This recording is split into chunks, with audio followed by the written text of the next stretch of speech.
Então, boa noite a todos. Sejam bem-vindos a este webinar organizado pela APDP com o apoio da Roche, a quem eu deixo desde já o meu agradecimento por todo o apoio, não só neste webinar, como ao longo de todas estas semanas e meses que têm decorrido nesta situação diferente que temos todos nós vivido. Boa noite a todos que estão aí desse lado também, a esta hora, ainda com disponibilidade para nos ouvir, e uma boa noite especial para as duas palestrantes que vão, enfim, que vão tomar conta de nós e que nos vão levar aqui, espero eu, por bons caminhos.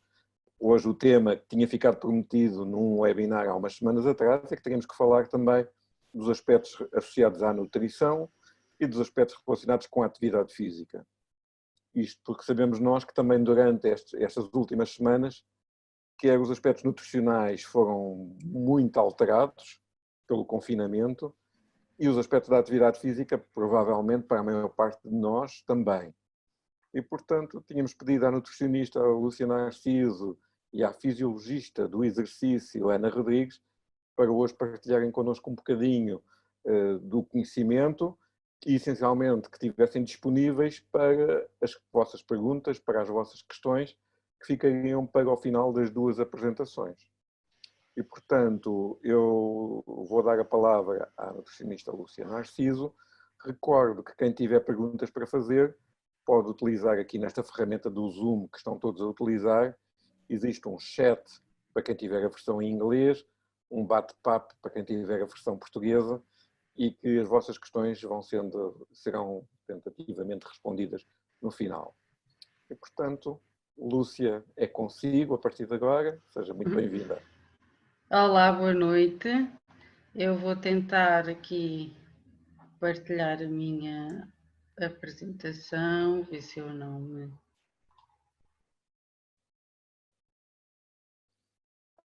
estão todos a ver? É só pôr no modo apresentação. Está ótimo. Está ótimo assim? Tá. Ok, então boa noite a todos. Quero agradecer o convite para estar aqui, agradecer a vossa presença aí também desse lado. Espero ir ao encontro daquilo que são as vossas expectativas em relação a este webinar. Se não for, agradeço as vossas perguntas para, entretanto, tentar responder e tentar ir ao encontro daquilo que querem. Então, o que é que eu tenho aqui preparado para vocês? Não posso deixar passar o assunto do momento, não é? Que é aqui o Covid-19 e deixar aqui uns 3 ou 4 comentários em relação à alimentação e ao Covid.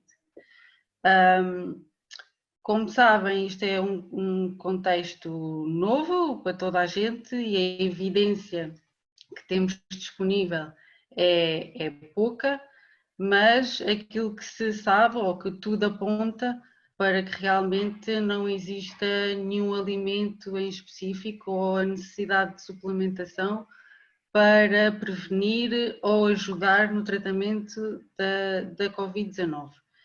Assim como também não existe relação entre algum alimento em específico ou suplemento que ajude a reforçar o sistema imunitário. A transmissão do vírus através dos alimentos também não está provado que aconteça. É importante ter alguns cuidados de higiene quando cozinhamos e quando manuseamos os alimentos, mas isso já devia de fazer um bocadinho parte das nossas atitudes diárias, dos nossos hábitos. O que é que se sabe? Sabe-se que um bom estado nutricional e de hidratação e também um bom controle da diabetes são aspectos importantes para que todas as nossas funções do organismo estejam realmente a funcionar bem, incluindo o sistema imunitário. E disto fazem parte uma alimentação saudável, que se quer completa, equilibrada, o mais variada que conseguirmos. A prática regular de atividade física, que entretanto vamos ter a Ana para nos ajudar um bocadinho nessa parte. E a hidratação também é muito importante, e falamos sempre do 1,5 litro a 2 litros de água por dia, às vezes mais. Também os bons hábitos de sono, tanto na quantidade como na qualidade do sono, é importante, e às tantas com o isolamento também são hábitos que se calhar tiveram aqui também algumas alterações. Trago-vos também dois grandes desafios, que acho que são os grandes desafios do isolamento, pelo menos é o que me tem chegado nas consultas, e o primeiro deles realmente é o facto de termos a necessidade de gerir as nossas compras, mas também de gerir a própria ida às compras. A DGS elaborou um documento sobre alimentação e Covid-19 que está bastante completo nisto que é o gerir as compras. Eu só trouxe aqui algumas dicas. Portanto, se tiverem curiosidade em saber um bocadinho mais de coisas, em mais em pormenor, é um documento que aconselho a lerem, está disponível. E porquê que isto é um desafio? É um desafio porque realmente nós precisamos de garantir que temos alimentos em casa, que em quantidades suficientes para as nossas necessidades, para as nossas e para quem está isolado connosco, não é? E isto tudo com menos idas ao supermercado, tentar realmente não assambarcar, que é aqui um termo relativamente novo, mas é realmente não trazer em exagero, não comprar em demasia, né? E também respeitar aquilo que são as medidas de prevenção da transmissão do vírus. Não vos queria... Trouxe-vos aqui algumas, aquelas que achei mais importante na questão da ida às compras, que é o quê? É evitar mexer nos alimentos. Se calhar temos que aprender a escolher com os olhos e não a escolher com as mãos, portanto mexer no alimento para pôr no carrinho e não escolher mexer em muitos. Cumprir a distância de segurança dentro e fora do supermercado, utilizar máscara, como sabem é obrigatório em todos os espaços públicos o uso da máscara, e isso já vai ajudar a que não levemos tanto ou não tenhamos tanto a tendência de levar as mãos à cara. E lavar bem as mãos antes e depois, se eventualmente durante as compras, levar o álcool gel e realmente ir fazendo a higiene das mãos. Em casa também é importante desinfetar bem as bancadas, tanto a cozinhar, mas onde deixamos as compras também é importante. Evitar a partilhar comida, partilhar utensílios. Durante a confecção e o manuseamento dos alimentos, também se tiver necessidade de tossir ou se tiver necessidade de espirrar, realmente ser para um lenço ou ser para o antebraço. Portanto, isto são só assim algumas medidas que trouxe que achei mais importantes neste contexto de ir às compras. Como é que nós podemos dar a volta a este desafio? Eu acho que a palavra-chave aqui para este desafio será planear. É planear o quê? É planear realmente a ida às compras. Como é que isso se faz? É fazer uma lista de compras e cumpri-la. Portanto, esta lista de compras é importante tentarmos perceber que alimentos é que ainda temos em casa, que refeições é que ainda conseguimos fazer com esses alimentos. Planear as refeições seguintes, planear refeições para uma semana, planear para 2 e fazer a lista das compras que precisamos para essas refeições. Temos que também ter em conta a nossa capacidade de armazenamento, não é? No frigorífico, no congelador, que espaço é que temos que consigamos armazenar alimentos. E com isto também podemos fazer um equilíbrio naquilo que é a durabilidade dos alimentos. E outra coisa que eu queria aqui deixar realmente é a importância de não ter receio de comprar produtos frescos. Portanto, há produtos frescos que têm maior durabilidade e outros que têm menor. Claro que desses que têm menor vamos é tentar comprar em quantidade suficiente para os 2, 3 dias seguintes às compras e nos outros dias utilizar os outros com maior durabilidade. No tal documento da DGS, eles têm indicações para todos os grupos alimentares. Vou tentar aqui passar por eles muito rápido. Portanto, aqui em relação aos cereais, o pão apresenta-se com uma boa durabilidade, claro que no próprio dia estará muito mais fresco. Nos dias seguintes poderá estar um bocadinho mais duro, mas podemos, entretanto, torrar ou utilizar o pão de outra forma. As leguminosas, sejam elas secas ou em conserva, também são uma ótima opção e até conseguem substituir aqui uma parte da carne ou do peixe e podemos ter refeições bastante completas a nível nutricional sem ter carne e sem ter peixe, portanto as leguminosas conseguem fazer isso. Só queria chamar a atenção para as leguminosas em conserva, porque realmente é importante retirar aquele líquido da conserva. Escorrer bem, lavar bem, para realmente desperdiçar aquele líquido que vem da conserva, que está com mais sal e outros conservantes. Nos laticínios, o leite tem uma maior durabilidade do que os iogurtes. Não quero eu dizer com isto que não é para comprar iogurtes, mas temos que balancear aquilo que cabe no frigorífico e a validade do próprio iogurte, que é mais curta do que a do leite. Nos hortícolas temos estes exemplos que têm maior durabilidade, a cenoura, a cebola, a courgette, a couve-flor, portanto estes têm maior durabilidade, quer dizer que aguentam mais tempo no frio. Aqueles que aguentar menos tempo, compramos em menos quantidade, só após 2, 3 dias após as compras, como eu estava a dizer há pouco, ou então temos espaço e conseguimos armazenar no congelador. A fruta a mesma coisa, temos as maçãs, as peras, as laranjas que aguentam mais tempo. Temos outras frutas que aguentarão menos tempo, ou as compramos um bocadinho mais verdes para conseguirmos que elas amadureçam em casa, ou compramos a quantidade que será suficiente para os 2, 3 dias a seguir às compras e nos restantes dias optar por estas frutas que têm maior durabilidade. Os ovos também têm uma boa durabilidade, até nem precisam de ficar no frigorífico para serem, não precisam de ser armazenados no frio. Chamar a atenção, 2, 3, 4 ovos na semana também será o suficiente. Em relação à carne e ao peixe, temos sempre a possibilidade a opção congelada, não é? Mas aí também temos que, mais uma vez, gerir o armazenamento e a nossa capacidade do nosso congelador. A carne ou o pescado fresco também, 2, 3 dias no frigorífico, aguentam. Mais do que isso, ou cozinhamos ou congelamos. O segundo desafio acaba por ser aqui o gerir o consumo alimentar um pouco mais excessivo, tanto em quantidade como às tantas em pior qualidade.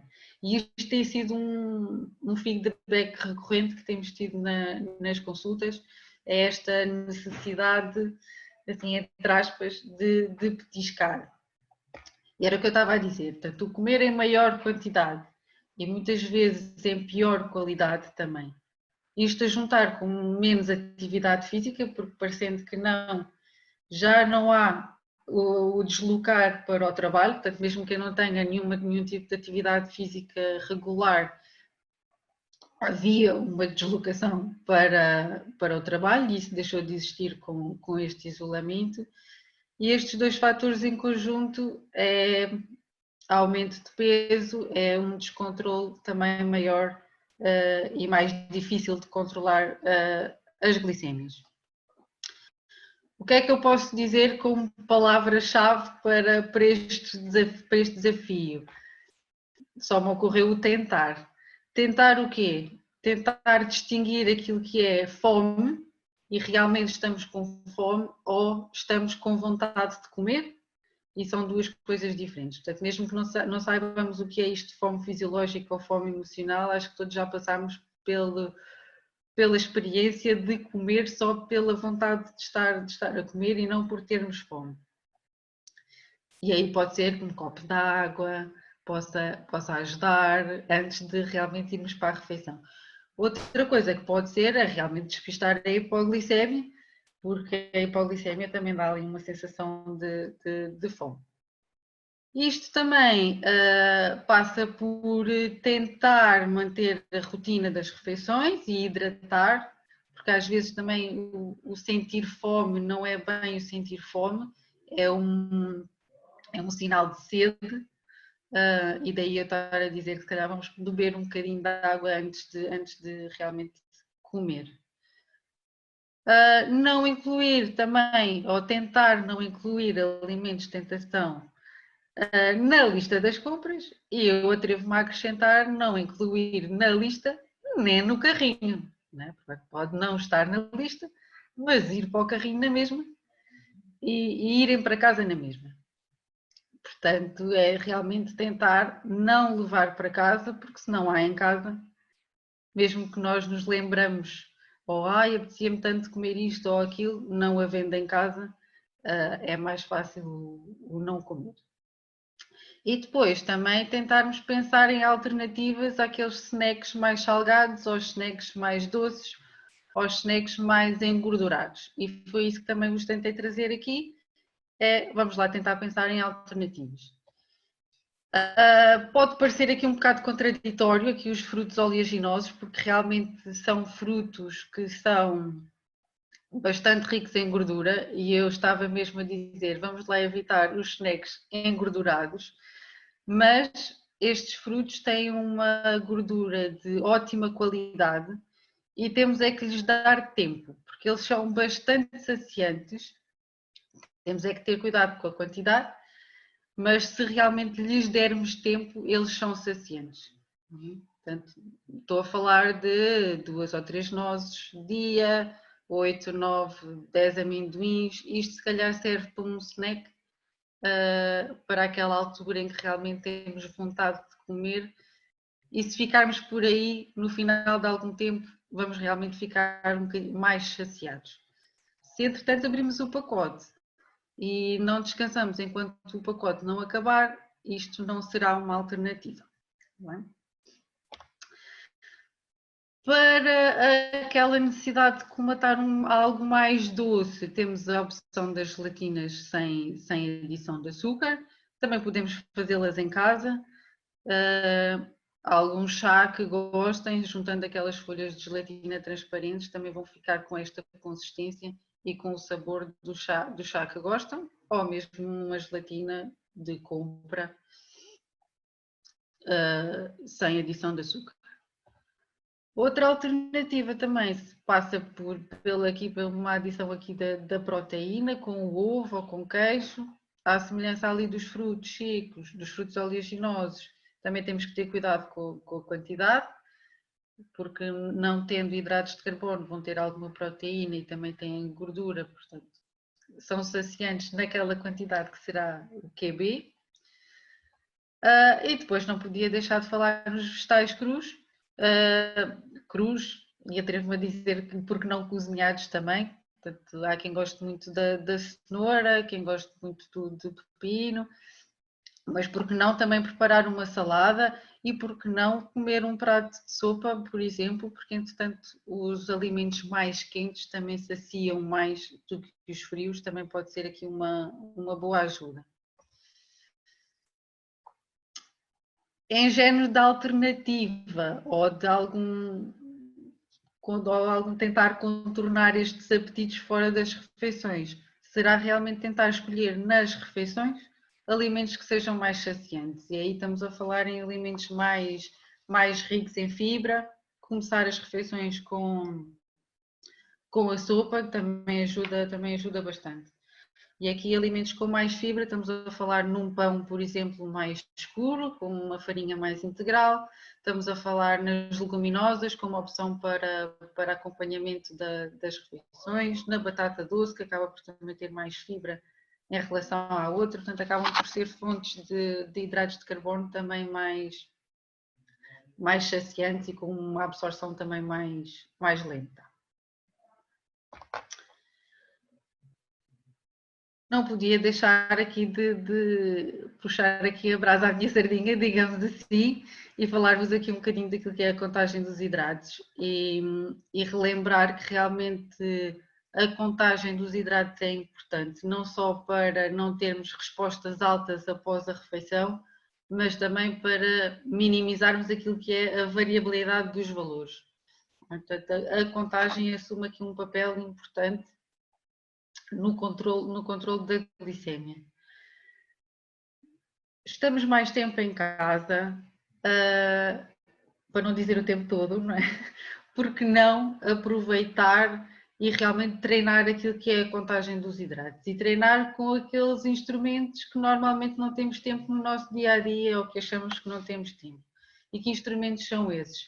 É realmente dar-os à balança, portanto, é pesar os alimentos, é treinar o olho com o espaço que os alimentos ocupam no espaço, no prato.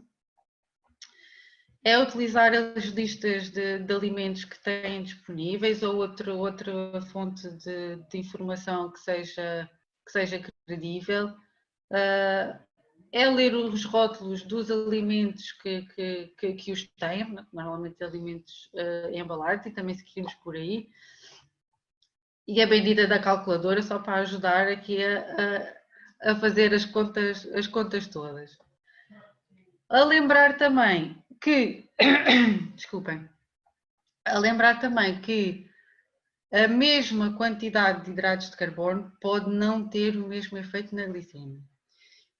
E isto prende-se um bocadinho com aquilo que é não só o tipo de hidratos de carbono, como eu estava a falar há pouco, que há alimentos com uma absorção mais lenta e isso vai mexer no efeito da glicemia, mas também aquilo que vem a acompanhar esses hidratos. Eu trouxe-vos aqui um gráfico que não se assustem com ele, porque acho que vai ficar um bocadinho mais simples. E o que é que este gráfico nos diz? Mostra-nos o aumento da glicemia ou a evolução da glicemia média ao longo do tempo. Portanto, partimos aqui, eu vou tentar, não sei se vão conseguir ver aqui o rato. Conseguem ver o rato?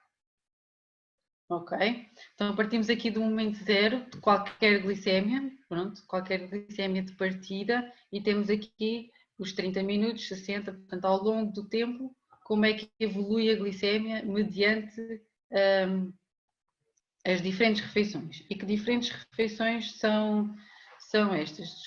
Vou só passar para aqui. Okay. Então, temos aqui a azul uma refeição que é pobre em gordura e pobre em proteína e como podem ver tem uma curva que podemos dizer normal, que tem ali, começa ali no ponto, no início logo da refeição começamos a ter aqui uma elevação da glicémia, temos um pico de glicémia, ou seja, da absorção de açúcar e depois então desce porque entretanto temos a produção de insulina. Depois, outra refeição que aparece aqui a amarelo. Esta refeição é pobre em gordura e rica em proteína, ou seja, qual é o efeito de muita proteína nas nossas glicémias. Até pode parecer que não faz assim um pico tão grande, mas como podem ver ali a partir das 2 horas, mantém a glicémia mais alta durante mais tempo. Estamos a falar aqui nos 300 minutos, que isto são 5 horas. Sim? Outra refeição, e esta é rica em gordura e pobre em proteína, ou seja, o que é que a gordura faz nas nossas glicémias? Como podem ver, ela atrasa a gordura, atrasa aqui um bocadinho o pico da absorção, portanto, no início a absorção dos hidratos acontece menos ou acontece mais lentamente e depois também, à semelhança da proteína, a seguir aqui às 2 horas, ela mantém a glicémia alta durante mais tempo. E depois temos ali a última refeição, que é a junção realmente aqui dos dois fatores, que é uma refeição rica em gordura e uma refeição também ela rica em proteína. Portanto, uma refeição com muita gordura, muita proteína. O que é que acontece? O que é que acontece? Parece que os efeitos se acumulam e temos aqui, em vez de haver aqui alguma descida, temos aqui o pico mantido durante imenso tempo. E temos aqui as 5 horas, como podem ver, podemos estar a conversar entre aspas, com uma refeição durante 5 anos. Qual é a vantagem, ou uma das grandes vantagens das bombas de insulina é que realmente temos bolos diferentes que conseguem de alguma maneira dar a volta a este tipo assim de refeições com estas digestões ou com estas absorções diferentes. E é isso também que eu vos vou falar aqui, é os tipos de bolos que existem, que são 3. O primeiro é o padrão, ou o bolos normal, em que a quantidade de insulina é administrada de imediato, numa só vez, de imediato, portanto é muito semelhante àquilo que acontece com a administração de insulina com as canetas. E utiliza-se quando? Portanto, este bolos padrão ou bolos normal utiliza-se para a maioria das refeições, portanto com uma absorção dita normal ou rápida, e também para a correção da glicemia. Portanto, também é este que é usado para corrigir a glicemia. Depois temos o bolos prolongado ou quadrado, que a insulina é administrada ao longo de um período de tempo que é definido por cada um. Este bolos normalmente aconselhamos para quando fazemos refeições também elas prolongadas, quando ficamos muito tempo a comer, e estas refeições acontecem nos casamentos, nos batizados. Também tem trazido bons resultados para pessoas que fazem a digestão também mais lentamente e que têm dificuldades em fazer a digestão. Portanto, este bolos prolongado ao quadrado também tem tido bons resultados nesses casos. E só falta um, que é o multi-onda ou onda dupla. Aqui é como se fosse a junção dos outros dois. Portanto, temos uma parte da insulina que é administrada de imediato e a restante é administrada ao longo de um determinado tempo que é definido por cada um. Este tipo de bolos funciona para estas refeições que nós vimos agora, portanto, ricas em gordura, ricas em proteína, ou as duas coisas. Para refeições também grandes ou com muita quantidade de hidratos de carbono. Portanto, quando fizemos também refeições com muita quantidade de hidrato de carbono, também a digestão fica um bocadinho mais lentificada e este bolos também ajuda. Para refeições em que a fonte dos hidratos de carbono é toda ela mais lenta, com um índice glicémico mais baixo, portanto, quando o acompanhamento é só grão, é só feijão, portanto, aí ajuda também a este prolongamento aqui do multi-onda também ajuda para fazer face a essa digestão ou essa absorção que é mais lenta. E também aconselhamos a fazer o multi-onda quando é necessário fazer bolos após a hipoglicemia. Portanto, na ingestão de hidratos de carbono para o tratamento da hipoglicemia, se for necessário fazer bolos, aconselhamos a que seja utilizado também o bolos multi-onda. Eu espero não ter confundido, espero ter sido assim clara. Vamos ver, fico à espera das perguntas depois. Em relação ao exercício, eu vou deixar a maior parte para a Ana, claro que sim. A mim, o que eu tenho a dizer sobre o exercício é que ele realmente aumenta a sensibilidade à insulina, portanto vai ser preciso, certamente, ajustes nas doses de insulina. E como é que podem ser esses ajustes? Poderemos mexer na basal, com um débito basal temporário que convém que comece antes do exercício e que se prolongue para durante e após o exercício.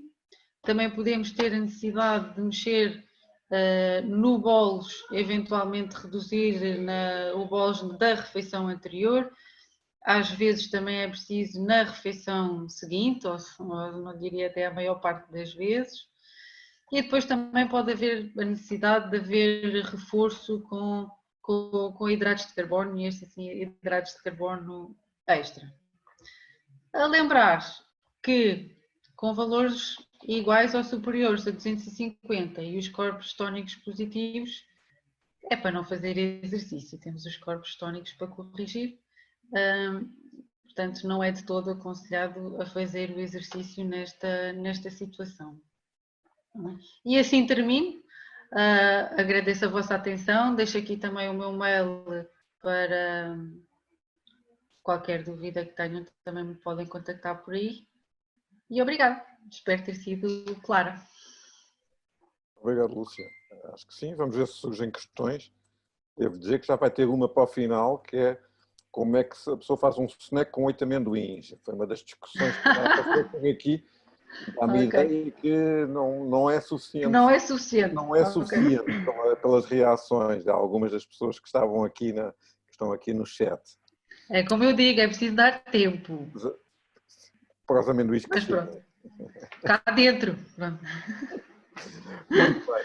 Bom, a Lúcia é nutricionista na APDP, a Ana, nesta altura, é fisiologista do exercício no Ginásio Clube Português, temos já colaborado intensamente e desde há muito tempo com a APDP, e relembro aqui também que a APDP tem uma parceria com o Ginásio Clube Português e, portanto, também é um bocadinho fruto desta parceria que podemos continuar a contar aqui com a colaboração da Ana, falando da sua participação a título individual.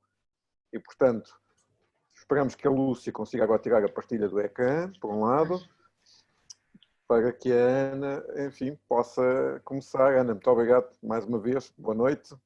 Estamos aqui à sua espera. Olá, boa noite a todos. Sejam bem-vindos. Vou então aqui também fazer uma pequena apresentação e espero responder aqui a algumas curiosidades que eventualmente possam ter. O que não virem respondido, aguardo pelas vossas perguntas depois no final da apresentação, está bem? Portanto, vou tentar agora aqui compartilhar também a tela e iniciar, entretanto, aqui a apresentação. Ora, muito bem, nunca se falou tanto em exercício físico como atualmente, por um lado ainda bem, mas acho que primeiro de tudo é importante esclarecer diferenças entre, fala-se muito em atividade física, mas uma coisa é atividade física, outra coisa é exercício físico. Aqui o que eu tento transmitir aqui com o esquema que desenhei é que vocês percebam que o exercício físico é apenas uma pequena fatia da atividade física. O que é que eu quero dizer com isto e como é que vocês conseguem diferenciar? Tal como a Lúcia tinha dito há pouco, agora, por exemplo, diminuímos as nossas deslocações para o trabalho. O ir apanhar um transporte ou o que é que seja, o andar mesmo no dia-a-dia, na rua, diminuímos essa atividade física. Portanto, de uma forma simples, podemos entender a atividade física como qualquer movimento que exija dispêndio energético. Portanto, até um simples acenar, a dizer olá, pode ser considerado, aqui um bocadinho de forma ridícula, mas considerado como atividade física. Portanto, deslocações para o trabalho, o passear o cão, a jardinagem, as lides domésticas, tudo isso é considerado como atividade física. Já o exercício físico, sendo uma parte da atividade física, portanto, o exercício físico é algo que é estruturado, planeado e feito com o objetivo de melhorar uma ou mais aptidões, mais componentes da aptidão física. Podem ser flexibilidade, força, resistência, agilidade e equilíbrio, entre outras, está bem? Portanto, são coisas que estão dentro do mesmo bolo, mas exercício é uma coisa, atividade física é outra, está bem?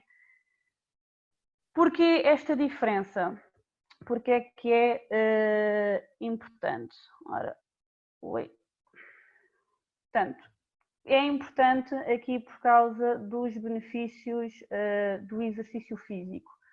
Nós conseguimos adquirir, digamos assim, mais benefícios através do exercício físico, ou seja, quando nós fazemos uma atividade com um determinado objetivo, neste caso é com o objetivo, como a Lúcia, por exemplo, já tinha dito, o aumentar a sensibilidade celular à insulina é um dos benefícios. Portanto, fazer atividade física ajuda, certo? Mas exercício físico potencia, digamos assim, estes resultados. Portanto, eu consigo adquirir mais benefícios quando faço algo estruturado, está bem? Portanto, estes benefícios estão-me a referir ao quê? Para além do aumento da sensibilidade da celular à insulina, estamos a falar, entre inúmeros benefícios, diminuir a gordura corporal, estimula o bem-estar geral, falamos, por exemplo, aqui de libertação das chamadas hormonas, entre aspas, do bem-estar. É uma atividade de lazer, uma atividade que pode ser divertida, desde neste caso a atividade física, se for passear o cão ou brincar com os filhos, chamamos isto é atividade física, mas exercício físico, por exemplo, se eu for jogar com um amigo ténis, pádel, que agora já vão poder, se forem campos abertos, já, por exemplo, já podem ir jogar com um amigo, torna-se algo divertido. Mais benefícios. Ajuda a controlar a tensão arterial, ajuda a que o coração bata mais devagar. O que é que isto quer dizer? Quer dizer que, por exemplo, eu moro num terceiro andar, sem elevador. Quer dizer que com a prática regular de exercício de atividade física, para um dado esforço, neste caso esse esforço é subir até ao terceiro andar, o meu coração vai bater menos, portanto vai ser algo menos intenso, portanto o coração vai se esforçar menos, está bem? É um músculo que se adapta, não só ele, todo o sistema cardiovascular e outros sistemas. Melhora os valores da gordura no sangue, estamos a falar aqui de triglicéridos, por exemplo, ou o chamado também o mau colesterol, o bicho-papão, por exemplo, o LDL, que está aqui relacionado depois com doenças cardiovasculares, ajuda a melhorar as defesas no corpo, o que muito ultimamente se tem falado do melhor funcionamento do sistema imunitário. E aí já vou falar depois um bocadinho sobre isso também. É assim, há inúmeros benefícios do exercício físico, e se todos coubessem num comprimido, eu acho que era dos mais vendidos a nível mundial, mas referi aqui só apenas alguns. Há já recomendações de, mais uma vez, aqui estou a falar de atividade física porque na base desta pirâmide estamos a falar aqui das atividades do dia a dia. Portanto, estamos aqui a englobar também o exercício físico. Uma pirâmide, tal como existe a roda dos alimentos, relativamente à parte da alimentação, que são recomendações gerais, também existe, por exemplo, uma pirâmide da atividade física. E como é que nós podemos ler esta pirâmide? Simples. Portanto, a base é onde, inevitavelmente, nós estamos mais tempo no nosso dia-a-dia. Portanto, é aquela onde nós vamos ocupar mais tempo. Depois temos exercícios de treino cardiovascular, exercícios de força, alongamentos e o lazer sedentário, que vocês conseguem perceber perfeitamente que é onde nós devemos ocupar menos tempo do nosso dia. Por isso é que está no topo e por isso é que é uma área mais pequena. Chama a atenção que esta pirâmide tem aqui, sofreu, digamos assim, tendo em conta esta inesperada situação em que todos nos encontramos atualmente. Posso dizer, por exemplo, que no tempo de lazer sedentário, quando a recomendação aqui nos diz não mais do que 2 horas por dia, atualmente a Direção-Geral de Saúde diz para não estarmos sentados e quietos, digamos assim, mais do que 30 minutos, por exemplo. mas hoje vou falando agora um pouco, conforme vou falando agora dos níveis da pirâmide, vou falar aqui em alguns pormenores. Muito bem. Começando então, já fiz aqui referência, portanto, as atividades do dia a dia. O que é que a Direção-Geral de Saúde nos diz? Andar o mais possível pela casa. Quem tiver a sorte atualmente de ter um jardim, poder cuidar como nunca do seu jardim e da sua horta. Dançar, ou cantar até, enquanto dança, vai espantando os seus males e o stress atualmente e alguma ansiedade que temos. E é uma oportunidade para realizar atividades domésticas, como seja, se calhar mudar agora a roupa de inverno para verão, tá bem? São ideias, imaginação com certeza não faltará. Aqui, por exemplo, andar o mais possível pela casa. A Direção-Geral de Saúde, no seu site, também faz referência a uma coisa curiosa, que é, agora que nós estamos muito ligados à tecnologia mais do que nunca, e se calhar recebemos muitas chamadas e videochamadas, até sugerem, por exemplo, que cada vez que estamos a receber uma chamada de alguém, que nos mantenha,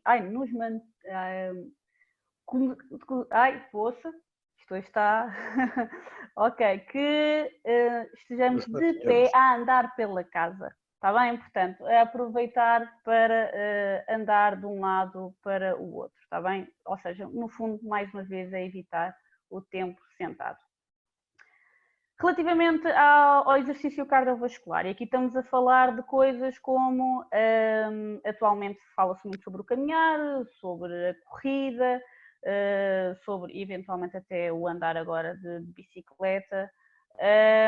O que é que as recomendações nos dizem? Que devemos fazer com uma frequência de 3 a 7 dias por semana, também.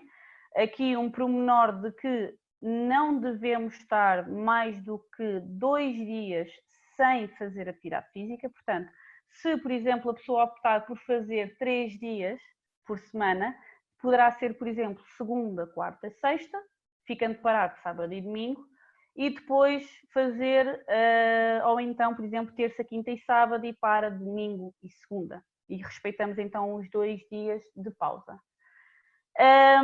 Com certeza, se calhar já ouviram muito aqui que devemos fazer 30 minutos de exercício por dia. Isto porque estes 30 minutos multiplicados aqui pelos 7 dias da semana vão dar os 150 minutos de atividade física acumulado no final da semana. E se antes tínhamos aqui, desculpa, não tenho 30 minutos para fazer atividade física, dou a boa notícia que períodos iguais ou superiores a 10 minutos contam, digamos assim, para conseguirmos adquirir, entre aspas, alguns benefícios do exercício. Portanto, eu até sugiro, por exemplo, fazer podem fazer depois das refeições principais, seja pequeno almoço e jantar. Se fizermos estes 3 ao final do dia, temos pelo menos os 30 minutos de atividade física. Como é óbvio, sempre que fizermos mais do que 30 minutos, quanto mais tempo nós fizermos, vamos ter mais benefícios, vamos aumentar o gasto calórico e contribuir para um melhor controle, por exemplo, da glicémia e controle de peso. Eu diria até que agora torna-se ainda mais importante fazer mais 10 minutos, nós agora estamos em casa, eu acho que isto é para depois nós transformarmos quando voltarmos à nossa vida normal, mas fica a sugestão, desculpas é que não podem haver. Ok, a intensidade também é importante ser falada, as recomendações falam-nos de uma atividade física moderada a vigorosa, mas atenção, atualmente eu pessoalmente sugiro e tenho visto estudos relativamente agora aqui ao Covid-19 que se calhar o mais importante é ficarmos aqui por uma atividade física de intensidade moderada, está bem? Uma intensidade física de intensidade vigorosa pode ter um efeito contrário sobre aquilo que nós desejamos no sistema imunitário, ou seja, fazer com que o sistema imunitário fique enfraquecido e nós, consequentemente, mais vulneráveis, eventualmente, à ação do vírus. A intensidade moderada, o que vos apresento agora aqui é um quadro, é uma escala de esforço, que aqui neste caso pode ser de 0 a 10, a que eu escolhi é de 6 a 20, há duas formas. E imaginando que estão com a vizinha a caminhar na rua, com 2 metros de segurança sempre, por favor, a intensidade moderada corresponde aqui, por exemplo, em que vocês conseguem manter um diálogo fluido com a vizinha, amiga ou familiar, está bem? Portanto, há várias formas de medir a intensidade, isto é uma forma simples, que pode ajudar-vos a terem noção do que é uma intensidade vigorosa e uma intensidade moderada. Vamos nos focar agora atualmente numa intensidade moderada, está bem? Portanto, no entanto, o que é uma intensidade moderada para mim, para outra pessoa pode não ser. Lá está, aquilo, por exemplo, de eu subir em 1 minuto 3 andares, para mim pode ser moderado, para outra pessoa pode ser vigoroso, está bem? Portanto, é importante nós respeitarmos aqui a intensidade. A intensidade é uma coisa também individual. Nós não estamos todos nos mesmos níveis de aptidão física, portanto é importante, há muita coisa também na internet, de coisas de alta intensidade e afins, e é preciso ter cuidado porque nós queremos ter benefícios e não riscos para a nossa saúde. A seguir temos aqui os exercícios de força para manutenção da massa magra, dos nossos músculos, muito importantes na manutenção do nosso metabolismo, muito importante no controlo da nossa glicémia, e a Direção-Geral de Saúde deu aqui alguns exemplos de exercícios com o apoio de cadeiras. Portanto, o estar em casa não é desculpa, o não estar no ginásio, não estar inscrito também não é desculpa, e há várias coisas que podem fazer. Apesar de cada caso ser um caso, mas é possível fazer qualquer coisa em casa. E deixo aqui alguns exemplos, por exemplo, o primeiro exercício aqui com o apoio de uma cadeira, vou passar aqui um vídeo muito rápido. Espero que... Ok. O levantar e sentar na cadeira, podem fazer perfeitamente no conforto do vosso lar.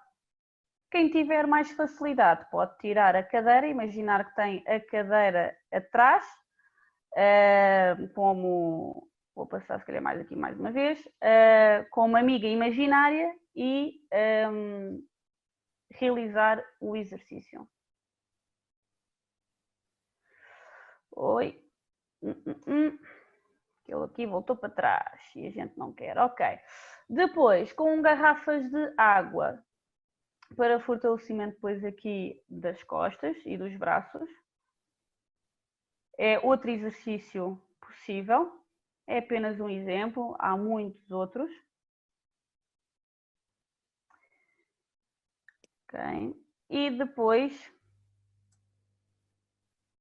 temos aqui, e agora houve aqui uma falha, com o próprio peso do corpo, e aqui foi falha minha, mas não há problema nenhum que eu, entretanto, deixem-me ver, que eu mostro aqui à parte, não há problema nenhum.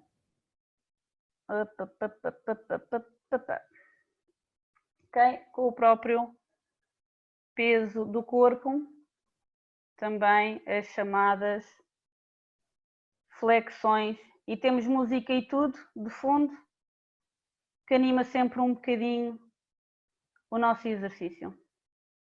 Ok? Portanto, desculpas é que não podem haver. No entanto, muitos de nós, para além de ou diabetes, ou podemos ter outros problemas e pode surgir algumas dúvidas, dores a fazer determinados exercícios, e aí eu aconselho consultarem um fisiologista do exercício ou eventualmente pedir algum tipo de aconselhamento junto do vosso médico, está bem? Cada caso é um caso, isto são apenas sugestões. Depois, no final do exercício, pelo menos devemos alongar os grupos musculares, pelo menos os grupos musculares que foram solicitados. Atualmente, se calhar, também se tornou ainda mais importante o alongamento, porque muitos de nós estamos em teletrabalho e muito tempo ao computador e sentados. Tal como eu tinha dito no início, esqueçam aquela parte das 2 horas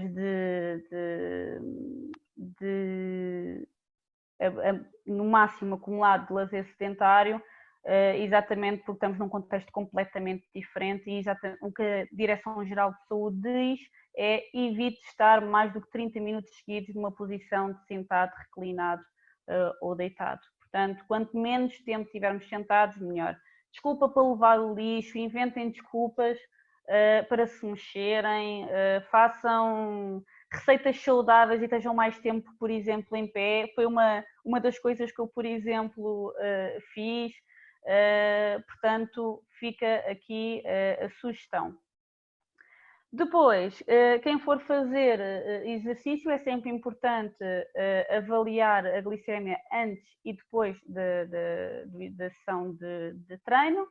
Portanto, sabemos que valores, por exemplo, abaixo dos 70 miligramas por decilitro, primeiro a pessoa ou não faz exercício físico ou pelo menos corrige a glicemia, aguarda pelo menos 15 a 20 minutos e então se os valores estiverem acima pelo menos dos 100, então podemos fazer exercício físico, mas, e está aqui a Lúcia que não me deixa mentir, depois de comer algo, um lanche habitual.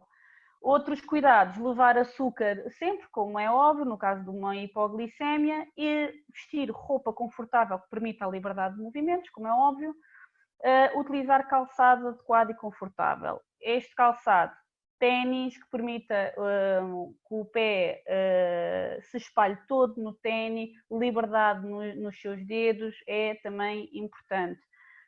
As meias também adequadas agora à época em que estamos, se calhar meias turcas que abafem muito os pés também, se calhar pode não ser muito confortável, mas é uma questão, muito confortável, não muito adequado, porque o pé transpira, mas isto depois é algo que também pode ser visto caso a caso e é um pouco individual. E pronto, aguardo agora as vossas questões. Têm mais informação sobre este tema nestes sites, onde também me baseei um bocadinho em algumas coisas para fazer esta apresentação e também deixo o meu e-mail para eventuais dúvidas que possam surgir. Portanto, passo agora então a palavra ao Dr. João Raposo para...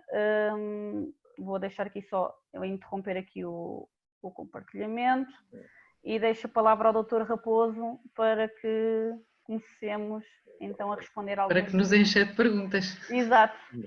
Também depende aqui das perguntas da nossa audiência. Enfim, até agora não temos aqui muitas. Tínhamos primeiro a dos amendoins, que eu também estou curiosa. A Lúcia, entretanto, já conseguiu aqui alguma resposta em alternativa, mas eu posso perguntar-lhe também, me perguntam muitas vezes, daquelas barras, há várias barras de cereais, sem adição de açúcares, mas são boas ou não são, porque são hidratos de carbono lentos ou não são, como é que é? Esta história das barras, que há hoje imensas qualidades diferentes de barras. Pois é, temos imensas qualidades de facto.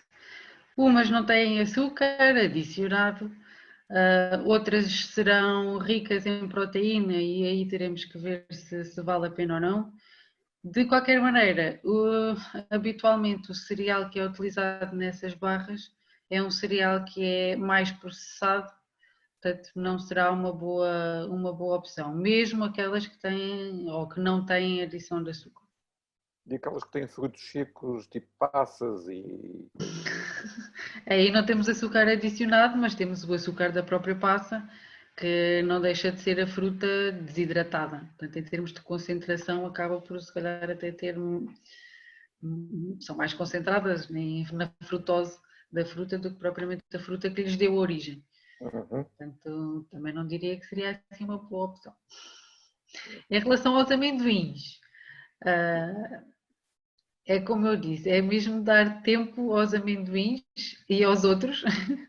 Podemos eventualmente juntar um pouco do queijo ou até mesmo um iogurte, sem adição de açúcar também. Portanto, aí essa junção se calhar já será um bocadinho mais saciante e se calhar conseguimos ficar com os 8, 9 ou 10 amendoins. Agora, se calhar mudamos aqui para a Ana, é uma outra questão que a Ana, acho que foi abordando. Mas tínhamos aqui em teletrabalho, como é que se mantém a atividade física durante o tempo de trabalho? Se a pessoa está sentada, à secretária. E já agora, Ana, como é que uma fisiologista do exercício faz teletrabalho? Como é que uma Sentada? fisiologista do exercício? Vamos por partes, então. Portanto, eu costumo dar a dica, por exemplo, aí pegando isto, depois há várias estratégias, mas pegando, por exemplo, no que a Lúcia tinha dito, que é importante nós bebermos 1,5 litro a 2 litros por dia. Por exemplo, em vez de termos uma garrafa ao nosso lado, podemos ter eventualmente um copo e cada vez que esse copo, esperando que a pessoa beba, sem estar com sede, não é? Portanto, com alguma regularidade, obrigar a pessoa, por exemplo, a levantar e a ir buscar água. Claro que eu estou a partir do pressuposto que a pessoa não pode abandonar o local de trabalho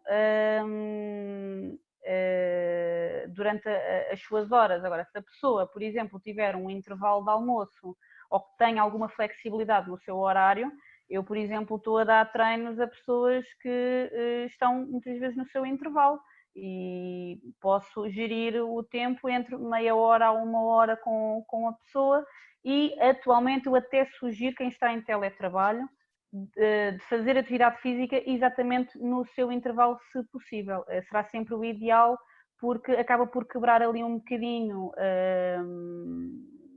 o facto de estar ali sentado, não é? E faz a sua atividade física que é preferencial a fazer no início ou no final do dia, porque depois acumula ali muito tempo sentado.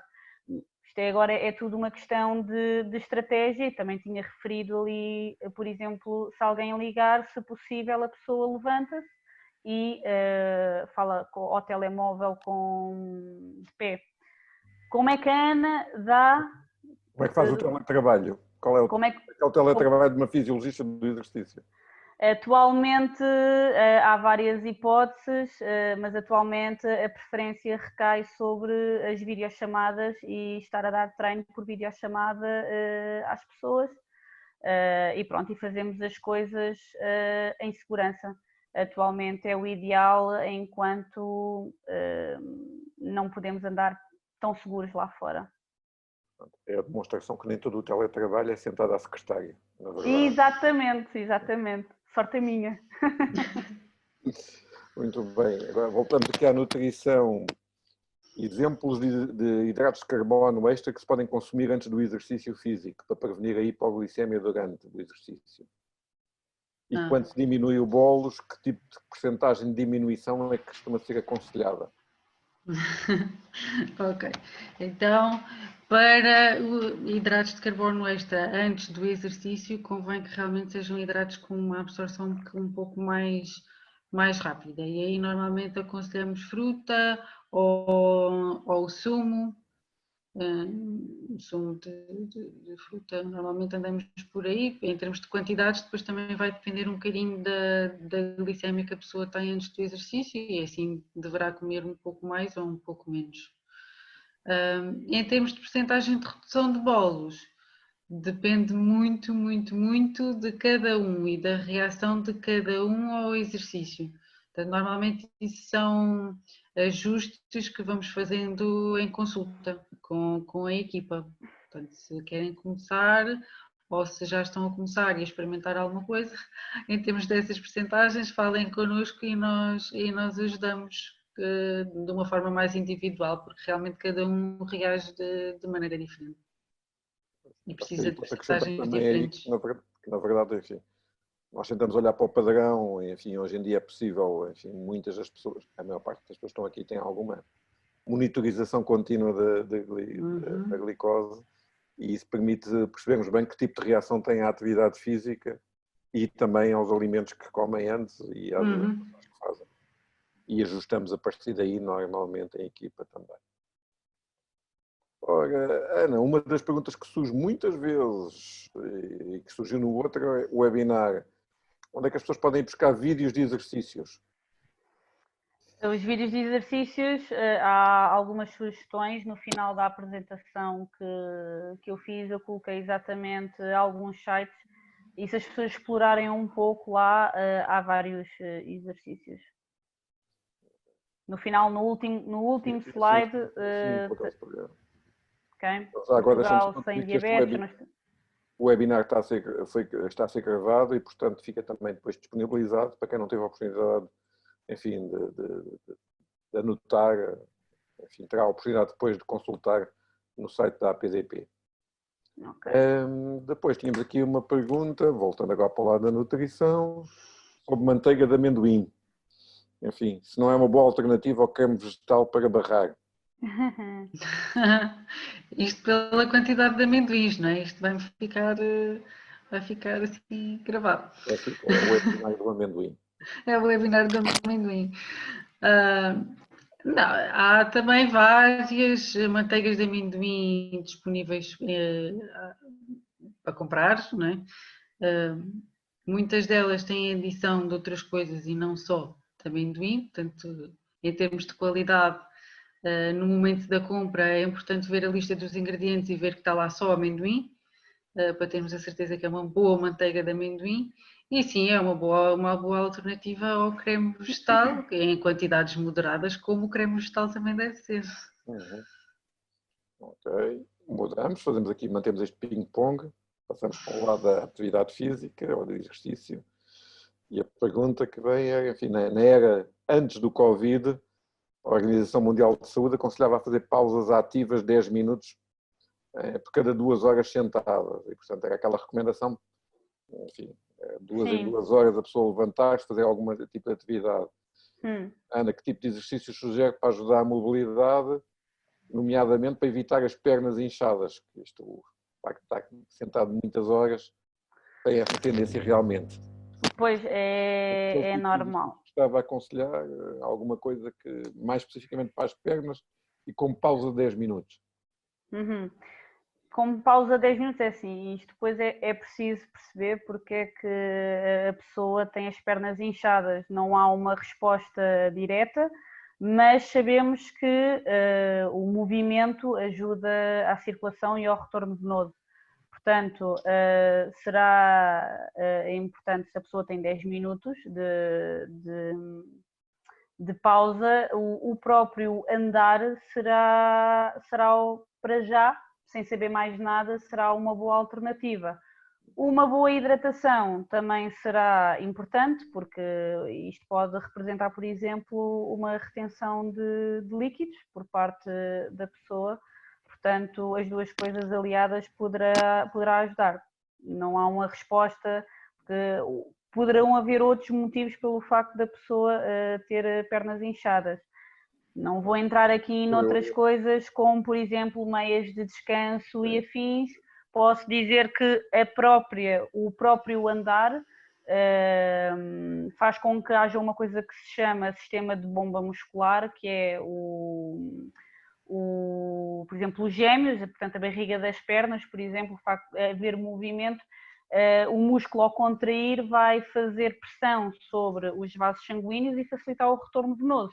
Portanto, é sempre melhor, isto é um bocadinho como aos comprimidos, tomar comprimidos acho que nunca é bom, né? Isso é estar aqui a tapar o problema. Portanto, a raiz aqui não é usar meia, a resposta não é usar meias de descanso. Uma das soluções, se calhar, será fazer mesmo atividade física e aqui para já só surgir mesmo o andar. Só que o médico falar que tomar comprimidos às vezes é bom, não é? Sim, não é, mas não é bom sinal, não é o ideal. Pode não ser mau sinal, não. Pode ser bom porque é o tratamento certo para aquela pessoa que precisa mesmo. Pronto. Ok, Ana, mas já agora por causa desse programa, do programa dos 10 minutos. Ana, quando estava a falar aí da programação da atividade, enfim, normalmente um programa de treino, 45 minutos, 50 minutos, passa por aquelas várias fases do aquecimento, depois alguma parte cardiovascular, às vezes depois uma parte muscular e depois a parte dos alongamentos. Certo. Nestas pausas de 10 minutos a pessoa não passa por isso tudo. Não, é? não. Portanto, vai fazer isso ao longo do dia? Alguma recomendação especial? Não, nós não estamos aqui, estamos a falar quando estamos a falar em exercício físico, portanto há um planeamento e há uma estrutura, não é? Aqui a ideia, nestas pausas, é aumentar a atividade física, estamos a falar na base da pirâmide, portanto o exercício físico terá que ser algo planeado e estruturado em que tem essas componentes todas ou não, depende do objetivo aqui da pessoa, portanto estamos a falar em aumentar a atividade física, por isso é que eu falei apenas simplesmente no caminhar, 10 minutos como é óbvio, não é o ideal para fazermos exercício físico, apenas sim atividade física. Ora bem, agora tínhamos aqui ainda uma questão, agora voltando para a nutrição. Se a APDP podia fazer uma parceria com estas marcas de robôs de cozinha, para não estar aqui a dizer marcas, para que pudessem seguir as receitas e saber logo os hidratos de carbono que lá estavam, com menos contas, porque isso parece que as contas dos hidratos de carbono continuam a ser uma dificuldade, Lúcia, certo? Pois é, parece que sim. Mas, bom, em termos de parcerias, não sei, deixo essa resposta para si. Mas realmente as contas parece que ainda fazem alguma confusão. Peçam consulta, nós damos o apoio que for preciso para vos facilitar essas contas. Não conseguimos é estar com vocês todos os dias e ajudar a todas as refeições. Portanto, temos é que vos dar ferramentas e ajudar naquilo que pudermos. Agora, não sei se Parcerias, espaço para si. As parcerias, claro que nós tentamos sempre, enfim, e devo dizer que o papel da associação é tentar que esta informação nutricional seja cada vez mais clara para todas as pessoas, com diabetes, sem diabetes, que esteja disponível. E, portanto, enfim, em muitos países já é possível hoje, que até, enfim, quando se ia a restaurantes com alguma facilidade, que as cartas, os menus estivessem lá indicados até a composição nutricional por porção, da dose, das doses e de tudo, e, portanto, e em muitas receitas, enfim, vemos isso internacionalmente. E, portanto, é claramente uma área a seguir, porque isto deve se tornar natural para todos nós, que essa informação esteja disponível, e a APDP faz parte das nossas funções continuar a fazer pressões nesse sentido. Até para conseguirmos tomar decisões o mais informadas possível. E pronto. Também ajuda. Lúcia, sabe se a manteiga clarificada é ou não é saudável? Isto, enfim. Eu conhecia a manteiga clarificada das receitas, mas não, enfim. Não sei, assim por esse termo não conheço. Então, aí Portanto, terei que ver o que é a manteiga clarificada. A autora aqui da manteiga clarificada, se calhar pode depois tentar, ainda assim, ainda estiver online, dizer-nos como é que se faz a manteiga clarificada, que eu lembro de ver isto na receita, mas eu não sei. E depois temos aqui, finalmente, e acho que provavelmente é a última pergunta, porque já estamos aqui há 1h e mais um bocadinho, o tempo vai passando, e portanto temos aqui a ver com os adoçantes, o aspartame, adoçantes, se é melhor do que o hidrato de carbono puro do açúcar. Por exemplo, numa receita de bolo, substituir o açúcar pelo adoçante. E se isto tem mais gordura, se não tem mais gordura, se é mais difícil depois para fazer o cálculo do bolos. Ok, então os adoçantes... É a adaptação das receitas que levam depois o adoçante, não é? Pronto. O adoçante adoça muito mais do que o açúcar, portanto, para fazer a transferência da quantidade de açúcar da receita para a quantidade de adoçante, será sempre muito menos adoçante, com certeza. O aspartame não aguenta o calor prolongado, portanto, para algum bolo ou sobremesa que precise de um calor mais prolongado, o aspartame não funciona, portanto, vai azedar e o bolo vai ficar assim meio enqueijado, portanto não vai resultar. para aqueles doces ou sobremesa que precisem do ponto do açúcar, o adoçante também não vai fazer isso. Em termos de contagem de hidratos, o adoçante, seja ele qual for, não contabilizamos.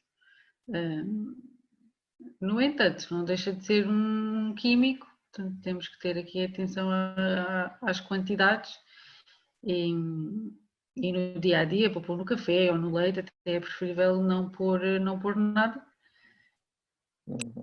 Isto respondendo se será mais vantajoso do que o açúcar, portanto aí diria que não. Na substituição das receitas é uma questão de ver e de fazer a conversão correta, e o aspartame não funciona com algumas receitas.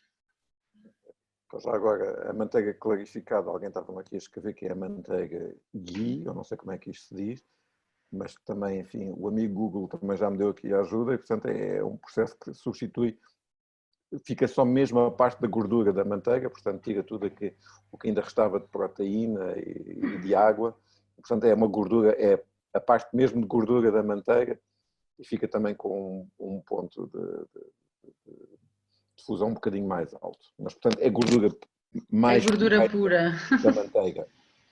Portanto, não sei desse conceito saudável se isso ajuda. Exato, assim sendo a primeira vez que estou a ouvir, diria que vou torcer um bocadinho o nariz. Parece-me realmente que fica só a parte da gordura. Isto de aguentar mais tempo a temperatura. É contar como gordura, na verdade. É contar como gordura, sim. Mas vou ver, vou me inteirar do que é isto da manteiga clarificada. Ana, depois, para si, tem Manteiga. uma pergunta que é novamente saber qual é o seu exercício preferido para fazer as pausas no teletrabalho.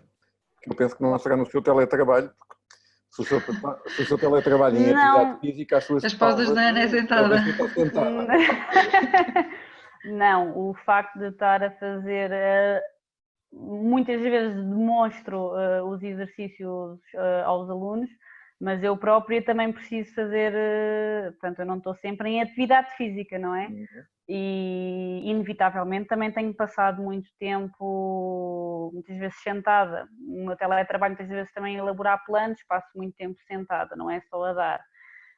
Muitas vezes acabo por optar por fazer exercícios de mobilidade específicos, principalmente mobilidade de anca e de coluna, exatamente para tirar, digamos, o vício, entre aspas, em que o corpo está, pelo facto de estar muito tempo sentado.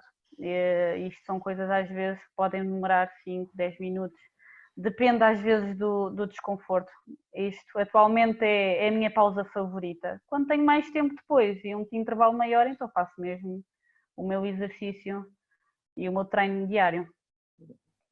Bom, a última pergunta que estava aqui, fica assim um bocadinho para o futuro, mas era: quando tivermos um pâncreas artificial, o verdadeiro pâncreas artificial, todas estas adaptações que tivemos aqui a falar durante esta hora e meia, desta hora e um quarto, não vão ser necessárias, não é preciso contar hidratos de carbono, será porque o pâncreas irá fazer, não é preciso fazer a adaptação prévia ao exercício físico, e, portanto, enfim, é a nossa perspectiva de futuro. A pergunta era para quando é que será o pâncreas artificial. Esse pâncreas artificial, acho que, enfim, em 2020 não foi e 2021 provavelmente também não é.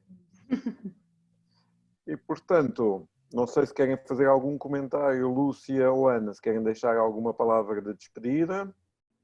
A Lúcia primeiro. Não sei se ninguém fez grandes perguntas sobre bolos, ou porque utilizam... Mas não, também não sei porquê, se calhar utilizam e já são experts. Ou não utilizam de todo os tipos de bolos, não sei. Ou realmente foi uma novidade, ou já são peritos e não acharam complicado a explicação. Não, eu espero ter ajudado na alguma coisa e ter esclarecido aqui as vossas dúvidas e conto com vocês nas consultas e que corra tudo bem com todos. E agora neste apoio à distância também, não é? Sim, sim. Ana. Da minha parte também espero ter ajudado alguma coisa. Mantenham-se ativos o mais possível. Se precisarem de ajuda, tal como eu, como a Lúcia, deixámos os nossos e-mails, mas acho que era o importante era transmitir as coisas mais importantes e pronto, mantenham-se ativos e saudáveis e em segurança. Então, do meu lado e do lado da PDP, muito obrigado a todos por terem estado por aí, por terem feito perguntas. Enfim, por estarem a 11h15, todas estas pessoas aqui em um webinar, é verdade. É fantástico. E vamos tentar, enquanto se justificar, encontrar temas que levantem aqui alguma discussão em resposta às necessidades das pessoas que nos fazem chegar isto à PDP. Do nosso lado, uma boa noite a todos. Novamente, o meu obrigado também à Roche por toda a logística e até uma próxima oportunidade. Como a Ana disse, mantenham-se saudáveis. Boa noite.